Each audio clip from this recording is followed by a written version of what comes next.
ये कहानी अमेरिका की एक जगह लुजियाना की है, जहाँ पर फ्लड यानी खतरनाक सैलाब आ जाता है। इन हालात में कुछ कैदियों को एक महफूज जगह पर ले जाया जा रहा था, लेकिन ये सैलाब अपने साथ बहुत बड़ा खतरा भी ले आया, जो पूरे शहर के लोगों पर मौत की तरह मंडलाता है। अब वो खतरा क्या था और इंसान अपनी जान उससे कैसे बचाएंगे, यही जानेंगे हम इस कहानी में। तो शुरुआत होती है लुजियाना जगह को दिखाने से, जहाँ खबरों पर बताया जा रहा था कि मौसमी हालात ठीक नहीं और यहाँ बहुत बड़ा सैलाब आने वाला है। तो सभी लोगों को फौरन शहर खाली करने के हुक्म दे दिए जाते हैं। अब ऐसे में रात के वक्त हम एक कपल को देखते हैं जो खतरनाक तूफान में फंस गई थी। हवा बहुत तेज थी, तूफानी बारिश आ रही थी। ये कपल जल्दी से अपनी जान बचाने के लिए एक जगह पर आ गए। अंदर आकर आदमी दरवाजा बंद करने की बहुत कोशिश करता है, लेकिन हवा का जोर इतना ज्यादा था कि दरवाजा ही टूटकर अलग हो जाता है। फिर ये दोनों सोचने लगे कि क्या करना है। औरत का ध्यान जैसे इधर उधर हुआ, आदमी पर जो दरवाजे के पास खड़ा था एक बहुत बड़ा एलिगेटर यानी मगरमच्छ हमला कर देता है और एक ही सेकंड में उसे उठाकर साथ ले गया और पलंग छिपकते ही उसे खा जाता है। उस आदमी को मारने के बाद मगरमच्छ दोबारा वापिस आया, क्योंकि अब वो उस औरत को मारने वाला था और उसकी तरफ बढ़ रहा था। अब औरत अपने सामने इस इतने बड़े खतरे को देखकर काफी डर गई, उसकी सांसें अटक गई। वो बचकर भागने की कोशिश करती है, लेकिन अगले ही पल मगरमच्छ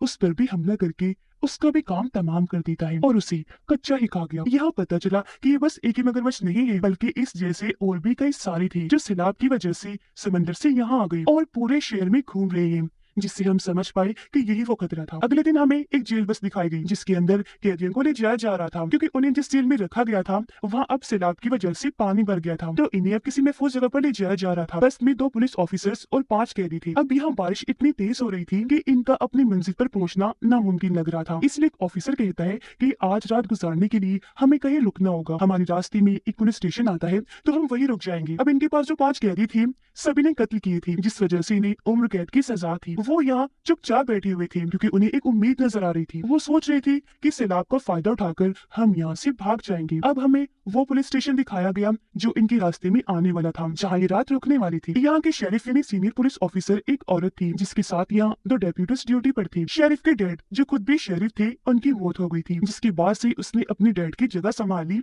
यहाँ की वो शेरिफ बन गई, जो अपने काम को लेकर बहुत सीरियस है। अब ये जिस एरिया में थे यहाँ भी सैलाब आने का खतरा था, पर ये लोग इस बात से अनजान थे। शेरिफ अपने डेप्यूटी से बात करने आती है, क्योंकि पुलिस स्टेशन के अंदर पानी आ रहा था, तो बेसमेंट के भरने का खतरा था। वहाँ का दरवाजा खुला हुआ था, हालांकि उसने दूसरे डेप्यूटी को बेसमेंट का दरवाजा बंद करने के लिए भेजा भी था। फिर अब यहाँ ये डेप्यूटी शेरिफ को बताता है कि कुछ ही देर में हमारे यहाँ कुछ मेहमान आने वाले हैं। एक बस में 5 कैदियों को लाया जा रहा है, जिसकी इजाजत मैंने दे दी है। जो सुनकर शेरिफ काफी परेशान होने लगी, क्योंकि यहाँ ज्यादा पुलिस ऑफिसर्स नहीं थी, तो 5 कैदियों को संभालना उन्हें रखना थोड़ा मुश्किल हो सकता था। अब शेरिफ दूसरी डेप्यूटी को दोबारा से बेसमेंट में भेजती है कुछ लाने के लिए, पर इसी बीच हम देख पाते हैं कि वो बड़ी बड़ी खतरनाक मगरमच्छ छत के रास्ते इस पुलिस स्टेशन के अंदर घुस गए हैं। तो अब जब वो डेप्यूटी नीचे गया तो देखता है कि बेसमेंट में पानी भर गया है, जहाँ तभी पानी के नीचे से एक मगरमच्छ उस पर हमला कर देता है और एक झटके में खींचकर पानी में ले गया, खा जाता है और पानी में बस उसका खून ही खून देखने को मिलता है। पर ऊपर शेरिफ और डेप्यूटी इस सबसे अनजान थे। अब हम कुछ लोगों को देखते हैं जो गुंडों का एक ग्रुप था और वो अपने कैदी साथी को छुड़वाना चाहते थे, जो उसी बस में था जिसे हमने देखा, और वो बस पुलिस स्टेशन जा रही है। इनका हेड भी था।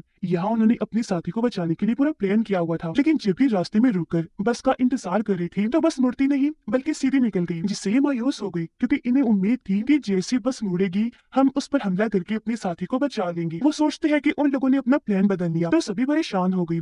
लेकिन उनका हेड कहता है कि अगर उन्होंने अपना प्लान बदल लिया तो हम भी नया प्लान बना लेते हैं, हम उनके पीछे जाएंगे आखिर तक। शाम तक बस पुलिस स्टेशन पहुंच गई। गन लेकर शेरिफ और उसका डेप्यूटी बाहर आई और सभी कैदियों को अंदर ले जाते हैं, जहाँ सभी के रिकॉर्ड्स चेक किए गए। अब शेरिफ क्योंकि एक औरत थी तो 4 कैदी उससे बदतमीजी करने लगे, लेकिन वो भी शेरिफ थी, कोई छोटी बच्ची नहीं, तो उसे अच्छे से पता था कि ऐसे लोगों को कैसे हैंडल करना है। वो बारी बारी सबसे बात करके उनका मुंह तोड़ जवाब देती है। अब इन 5 कैदियों में 4 तो बहुत बदतमीज थी, लेकिन जो एक था वो चुपचाप शांत था।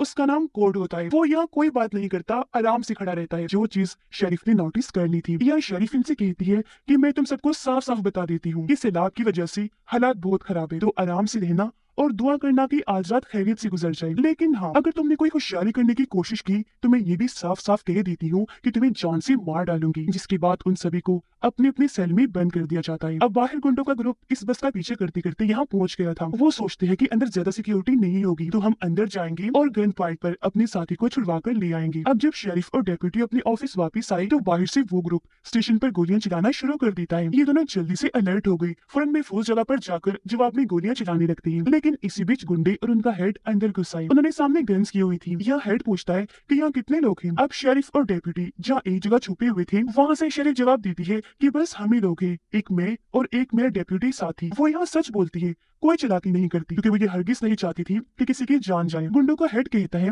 कि हम यहाँ बस अपने साथी को लेने आए हैं, हम वादा करते हैं कि किसी को नहीं मारेंगे अगर तुम हमें हमारा काम करने दोगे तो। जिस पर शेरिफ मान जाती है क्योंकि वो सुकून चाहती थी। लेकिन वो दो पुलिस ऑफिसर्स जो इन कैदियों को यहाँ लाए थे, जो अब उनकी सेल्स की बाहर निगरानी कर रही थी, उन्हें भी गोलियां चलने की आवाज आई थी। इसीलिए उनमें से एक गन लेकर ऊपर आया चेक करने। देखता है कि एक जगह शेरिफ छुपी हुई है क्योंकि पुलिस स्टेशन पर हमला हो चुका है। शेरिफ उसे इशारा करती है कि कोई हरकत ना करे, यानी गोली वगैरह ना चलाए, लेकिन वो गन लेकर और लोगों के सामने आ गया। उसे देखते ही सभी उस पर अंधाधुंध गोलियां चलाने लगे, जिस वजह से वो काफी दूर जाके गिरा और उसकी वहीं पर मौत हो गई। ये देखकर शेरिफ ने भी जल्दी से अपनी गन ली और उनकी तरफ शूट करती है। उनके भी एक आदमी को गोली लगी और वो वहीं जख्मी होकर गिर जाता है। लेकिन थोड़ी ही देर में शेरिफ और डेप्यूटी सरेंडर कर देती है, यानी अपने हथियार डालकर खुद को उनके हवाले कर दिया था। गुंडों का हेड पूछता है कि कैदी कहाँ है। तब शेरिफ उन्हें वहाँ लेकर जाती है जहाँ सेल्स थी। यहाँ एक पुलिस ऑफिसर गन लेकर खड़ा था जो उनकी तरफ तान देता है। तब शेरिफ उसे कहती है गन नीचे करो। गुंडों का हेड भी उसे धमकाता है कि कर लो नीचे गन, क्योंकि अगर तुमने गोली चलाई तो अच्छा नहीं होगा। तब यहाँ वो शेरिफ की बात मानकर गन नीचे रख देता है और अपने हाथ ऊपर करके खड़ा हो जाता है। यहाँ गुंडों का हेड बस एक आदमी को छुड़वाने आया था जो उसका साथी था, और वो और कोई नहीं बल्कि कोर्ट था, इन्हीं चुपचाप शांत वाला कैदी। उसका सेल खोला जा रहा था।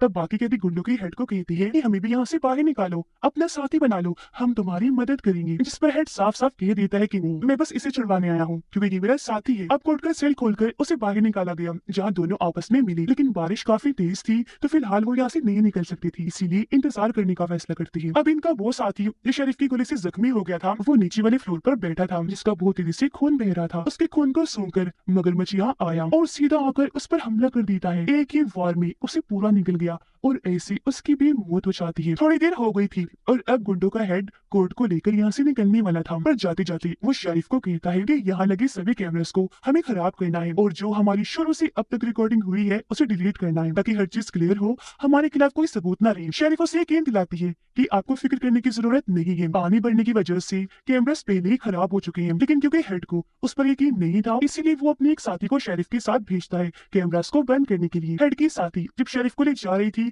तो यहाँ दोनों की बातें हुई। वो शेरिफ को कहती है कि मैं भी एक ऑफिसर बन सकती थी, लेकिन मेरी किस्मत में कुछ और ही लिखा था। नीचे जब ये आ रही थी तो देखती है कि बेसमेंट में भी पानी भर चुका है, जो देखकर हेड की साथी को यकीन आ गया था कि ऐसी तो कैमरास खराब हो गए होंगे और रिकॉर्डिंग्स भी नहीं हुई। इससे पहले वो यहाँ से जाती शेरिफ को एक फ्लैश लाइट दिखी जो पानी में पड़ी थी। वो उसे उठाने पानी में गई तो पता चला कि ये तो दरअसल उनके डेप्यूटी साथी का कटा हुआ हाथ है, जिसके हाथ में वो फ्लैश लाइट है। ये देखकर शेरिफ काफी घबरा गई, फौरन हाथ को छोड़ देती है, परेशान रह गई कि ऐसा कैसे हो गया। हेड की साथी भी डर गई। वो अभी सोच रही थी कि तभी मगरमच्छ सीढ़ियों से नीचे उतरता हुआ वहाँ आ जाता है। उसे देखकर दोनों की होश उड़ गई। हेड की साथी गन उसकी तरफ करती है, लेकिन डर की वजह से ठीक टाइम पर शूट नहीं कर पाई। मगरमच्छ एकदम आकर उस पर हमला कर देता है, उसे काटकर खींचकर पानी में ले गया और ऐसी उसकी भी मौत हो गई। ये देखकर शेरिफ काफी डर गई। अपनी जान बचाने के लिए वहाँ से जाने लगी, लेकिन वो उसकी आस पास ही था। ऊपर से पानी का लेवल भी बढ़ता जा रहा था, जिस वजह से मगरमच्छ शेरिफ के और करीब आ गया। तब शेरिफ उसे दरवाजे से धकेल कर बाहर करके दरवाजा बंद कर लेती है। अब जब गुंडों का हेड नीचे वाले फ्लोर पर आया अपने जख्मी साथी को देखने के लिए, तो वो वहाँ पर नहीं था, क्योंकि हम जानते हैं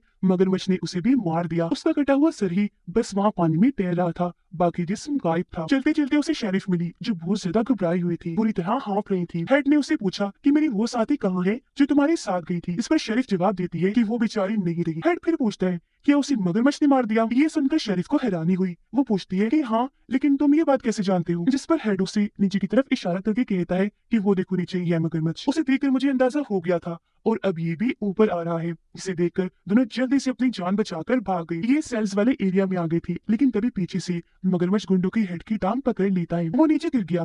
तब कोर्ट ने जल्दी से आकर उसका हाथ पकड़ लिया ताकि मगरमच्छ उसे खींचकर न ले जाए, लेकिन वो हेड को नहीं बचा पाया क्योंकि एक ही झटके में मगरमच्छ उसे खींचकर ले ही जाता है और उसकी मौत से कोर्ट बहुत ज्यादा दुखी हो गया, पर जल्दी से दरवाजा बंद कर देता है। अब एक कैदी जो इन सब हालात की वजह से काफी घबरा गया था और उसे कोर्ट के बचने न बचने की कोई परवाह नहीं थी, वो शेरिफ पर गन तान देता है और फैसला करता है कि मैं सब कैदियों को आजाद कर दूंगा, जिसके बाद वो शेरिफ को मार देंगी और हम यहाँ से भाग जाएंगे। वो बटन दबाने लगा, हालांकि कोर्ट उसे मना भी करता है, लेकिन वो नहीं सुनता और बटन के दबते ही सारे कैदी आजाद हो गए। दो कैदी शेरिफ को मारने लगे, एक गला पकड़ लेता है तो बाद में दूसरा उसे मुक्कों से मारता है, लेकिन शेरिफ जो बहुत बहादुर थी वो एक पर टांग से वार करती है और एक पर मुक्कों से, और ऐसे उसने इन दोनों से खुद को बचाए रखा। ये देखकर कोर्ट को गुस्सा आ गया। वो इन्हें समझाता है कि तुम लोग पागल हो गए हो, हमें आपस में नहीं लड़ना चाहिए, बल्कि कैसे भी करके खुद को जिंदा रखना चाहिए। हमसे भी खतरनाक चीजें यहाँ अंदर घुस आई हैं जो हमारा ही शिकार करना चाहती हैं। कोर्ट के हाथ में गन थी, वो दो पुलिस ऑफिसर्स को भी आजाद करवा लेता है जिन्हें कैदियों ने बंद कर दिया था। यह सब अकल से काम लेते हैं और इसी बारे में बात कर रही थी कि अब इन बड़े बड़े मगरमच्छ से कैसे बचना है। एक कैदी बताता है कि आप सबको अंदाजा नहीं हम कितनी बड़ी मुश्किल में फंस चुके हैं। सिर्फ मगरमच्छ का खतरा ही नहीं है, बल्कि पानी का लेवल भी बढ़ता जा रहा है। पानी जब यहाँ पूरा बढ़ जाएगा तो हम मारे जाएंगे, एक तो पानी की वजह से, दूसरा मगरमच्छ की वजह से जिन्हें यहाँ आने से एक दरवाजे ने रोका हुआ है, लेकिन पानी के तेज बहाव से वो यहाँ आ सकते हैं, तो हमें यहाँ से निकलना होगा। जिसके बाद ये लोग वहाँ कपड़ा बांधकर एक एक करके यहाँ से ऊपर जाने लगते हैं। सबसे आखिर में एक कैदी रह गया था क्योंकि उसे चढ़ने में मुश्किल पेश आ रही थी। वो रो रो कर अपने साथी से मदद मांगता है क्योंकि यहाँ पानी की लेवल के साथ मगरमच्छ आ चुका था, लेकिन उसका साथी इतना खुदगर्ज था कि उसकी कोई मदद नहीं करता और वो बेचारा पानी में जाके गिरता है। अब मगरमच्छ तो इसी इंतजार में बैठा था, इसलिए फौरन वहाँ आकर उस पर हमला कर देता है और काट काट कर उसे खा जाता है। उसकी ये दर्दनाक मौत सब अपनी आंखों से देख चुके थे। एक मगरमच्छ मुंह खोलकर ऊपर आया, लेकिन शरीफ ने उस पर गोली चलाकर उसे वापस भेज दिया। अब जब ये ऊपर आई तो रास्ते बंद थे, तो यहाँ भी इन्हें वेंटिलेशन के रास्ते से होकर गुजरना पड़ता है, लेकिन फिर भी ये वहाँ से गुजरकर जैसी तैसे ऊपर आ गई, जहाँ खतरा थोड़ा कम था क्योंकि यहाँ पानी नहीं था। इन्हें बस यहाँ इंतजार ही करना था। लेकिन जो कैदी थे वो तो यहाँ से भागने का सोच रहे थे क्योंकि उन्हें मालूम था कि जब ये सारे हालात ठीक हो जाएंगे इन्हें वापस जेल में बंद कर दिया जाएगा। इसलिए दो कैदी आपस में प्लान बनाती हैं। यह शेरिफ कोर्ट से बात करती है, कहने लगी कि तुम मुझे बाकी कैदियों जैसी नहीं लगी, मैं नहीं मानती कि तुमने किसी का खून किया होगा। तब कोर्ट बताता है कि मैं असल में अफगानिस्तान में था, लेकिन अपने सीनियर से झगड़ा करने की वजह से नौकरी से निकाल दिया गया, जिसके बाद मैंने ड्राइवर की नौकरी करना शुरू कर दी, जिसमें मुझे कुछ लोगों ने ऑफर की कि हम बैंक लूटेंगे, इसमें तुम्हारी थोड़ी सी मदद चाहिए, तुम्हें ज्यादा कुछ नहीं करना, बस हमारे लिए गाड़ी चलानी है। मैं उनकी बात मान गया, लेकिन मैंने ये शर्त रखी कि तुम किसी की भी जान नहीं लोगे। वो लोग भी मान गए, उन्होंने मुझसे इस चीज का वादा किया। लेकिन जब हम चोरी करके निकल रहे थे तो एक पुलिस ऑफिसर ने हमें रोक लिया। तब उन लोगों ने मुझे मजबूर किया, धमकी दी, पुलिस पर गोली चलाने की। मैंने उस पर गाड़ी चढ़ा दी, जिसके बाद हम पकड़े गए। ये सुनकर शरीफ को यकीन हो गया कि कोर्ट सच में असली मुजरिम नहीं है, बल्कि जुर्म इसे जानबूझ के करवाया गया और इसे मजबूरी में करना पड़ा। दो कैदियों को एक अलग कमरे में रखा हुआ था, जहाँ अभी भी पुलिस ऑफिसर्स उन पर नजर रख रही थी, पर एक कैदी की नजर तो गन पर थी। वो सोच रहा था कि किसी तरह गन उठाऊं और इन दोनों ऑफिसर्स को शूट करके यहाँ से भाग जाऊं। अब तभी एक कैदी पर मगरमच्छ का हमला हुआ, जिससे वो जख्मी होकर नीचे गिर जाता है। मगरमच्छ को देखकर शरीफ और कोर्ट उस पर गोलियां चलाने लगते हैं। इससे उन दोनों ऑफिसर्स का ध्यान कैदी पर से हट गया। तब मौका समझकर वो जल्दी से उस जगह पर आकर गन उठा लेता है। सबसे पहले वो शूट करके दोनों ऑफिसर्स को मारता है, लेकिन जब एक कैदी उसे रोक रहा था तो वो उससे भी लड़ने लगा। अब जिसे मगरमच्छ ने जख्मी किया था उसे मगरमच्छ पूरा ही मारकर खा जाता है। अब यहाँ भगदड़ की वजह से छत नीचे गिर गई, जिससे एक रॉड कैदी के अंदर घुस गया और वहीं उसकी मौत हो जाती है। शेरिफ और कोर्ट ने उस पर बहुत सारी गोलियां चलाई, पर वो इतना बड़ा और खतरनाक था कि एक भी गोली उसका कुछ बिगाड़ नहीं पाई। अब कोर्ट उस कैदी के पास आया जिसके अंदर रॉड घुसा हुआ था। तब कोर्ट उसके जिस्म से रॉड निकालकर अपने पास रख लेता है। शेरिफ और कोर्ट को बचाने के लिए एक कैदी मगरमच्छ का ध्यान भटकाने की कोशिश करता है, उसके सामने आ गया, लेकिन वो तो इतना बड़ा और चालाक था कि झट से उस पर हमला करके उस कैदी को खत्म कर देता है। उसका खात्मा करने के बाद मगरमच्छ बाकी बचे दोनों पर भी हमला कर देता है और खींचकर बारी बारी अपने साथ ले गया। और अब यहाँ सिर्फ दो ही लोग बची थी, शेरिफ और कोर्ट। लेकिन हैरत, तब यहाँ गुंडों का हेड आ गया। जी हाँ, वो मरा नहीं था, अभी तक जिंदा था, क्योंकि जब मगरमच्छ इसे अपने साथ लेकर गया था तो वो किसी तरह बचकर भाग गया था और अब यहाँ गन लेकर इनकी मदद करने आया था। उसे देखकर कोर्ट खुश हो जाता है कि थैंक गॉड मेरा साथी जिंदा है। लेकिन गुंडों का हेड उसे कहता है कि मैं सिर्फ तुम्हें ही लेकर जा सकता हूँ, ना कि इस शेरिफ को भी, क्योंकि मेरे पास बस 2 ही स्पीड बोट्स हैं,